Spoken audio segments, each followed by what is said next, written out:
Oi pessoal, aqui é Cristiane Sbardella Tamamoto e hoje eu vou mostrar para vocês um pouquinho da técnica de pintura que eu uso no Adobe Illustrator. Como o Illustrator tem suporte à mesa digitalizadora, então você pode ativar a sensibilidade de pressão. O Illustrator ele trabalha com vetores, mas você pode importar um desenho para poder usar como referência.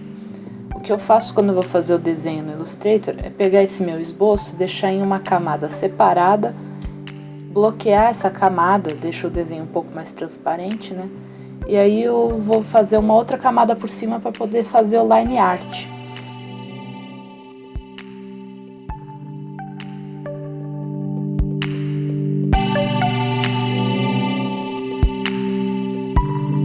Então você vai fazer a arte final normalmente, à vontade aqui. E assim que ela estiver pronta, você vai pegar essa camada que você terminou o line art, vai duplicar ela e vai bloquear a que está por cima. A que está por cima vai ser o seu line art de verdade. A que está por baixo, você vai selecionar todo o trabalho que você fez, vai clicar aqui para escolher a cor do traço e vai deixar sem cor, que assim você vai ter o traçado invisível.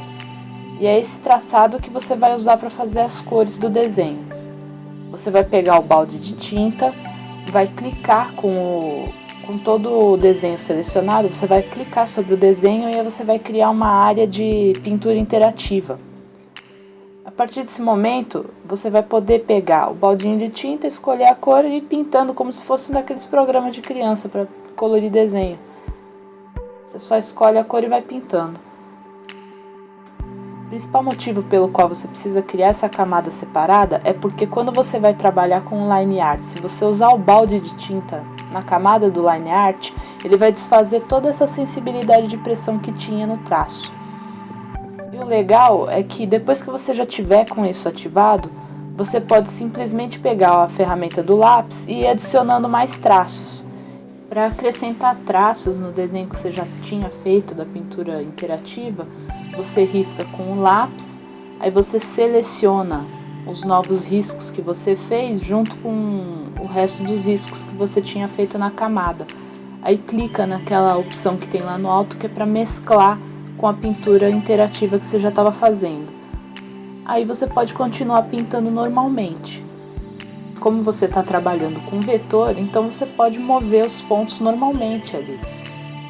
Mesmo que você já tenha trabalhado com a pintura, ela continua sendo interativa para você movimentar os pontos dela. Para fazer a sombra, você vai fazer o mesmo processo que você estava fazendo. Vai acrescentar mais riscos, que depois você vai somar junto com os que você já tinha feito antes. E aí você vai vir nessas áreas que você marcou a sombra e vai pintar com uma cor mais escura.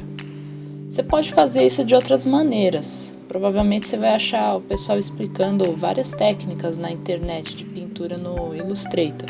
Essa daí é a que eu acabei desenvolvendo, assim, um pouco que eu vi de tutorial, um pouco do que eu fazia eu mesma, assim, mais por intuição e tal. Funciona bem. Mas você pode trabalhar com sombra também, por exemplo, se você trabalhar com transparência. Você pode criar, do mesmo jeito que você fez essa camada que você está trabalhando com a pintura, você pode criar uma camada a mais por cima e pintando e deixar ela um pouco transparente. Então você pode pintar com cores escuras, cores claras e é só acrescentar elas por cima com transparência para poder dar as luzes e as sombras do desenho. Espero que vocês tenham gostado do tutorial. Em breve eu pretendo colocar outros, tanto sobre Illustrator quanto sobre o Adobe Photoshop, mostrando pintura e outras técnicas. Continuem acompanhando o canal, eu posto semanalmente vídeos tanto de desenho quanto de pintura e eventualmente eu vou postar alguns de tutorial como esse aqui. Vocês podem acompanhar a fanpage do Facebook que eu também aviso lá sempre que sair algum tutorial, algum vídeo novo. E durante a semana eu vou postando também alguns desenhos meus, entre outros trabalhos que eu faço.